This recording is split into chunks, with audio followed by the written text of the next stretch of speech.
Daniela, you and I have talked about caregivers, and I really appreciate that word. I don't have kids, but I like to think I take care of my friends, my family, and all of the people in this audience have perhaps businesses to take care of.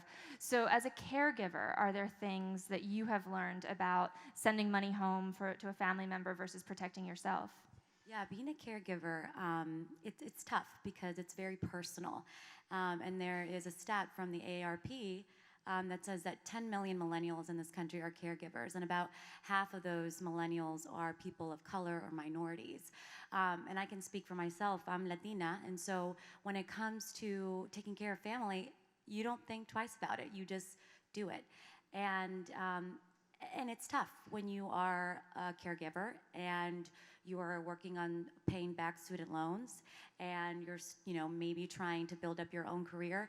And so I think it's really, really personal. And I actually wrote about this for Know Your Value, and we had a very candid conversation, Mika and I, because just a little story, for the book Money, she gave me a big chunk of the book that we co-wrote together.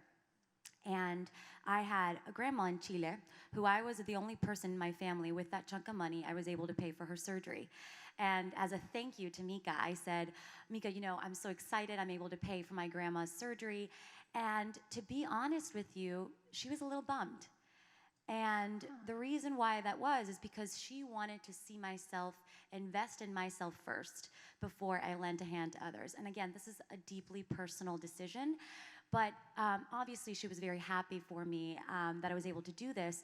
But it really opened up an opportunity to speak about these things candidly.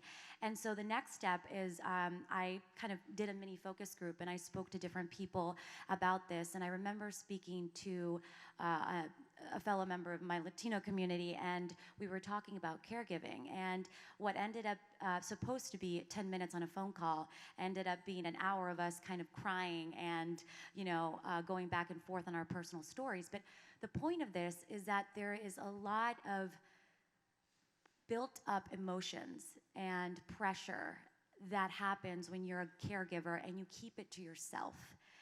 Whether you're an emotional caregiver or a financial caregiver. And the most empowering thing that I can tell people who are out there who are trying to balance their financial priorities is to talk about it.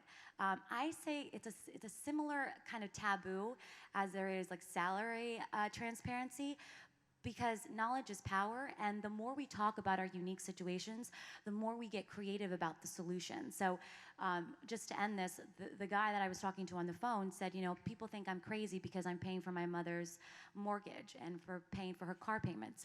But guess what? At the end of the day, that's an investment for me.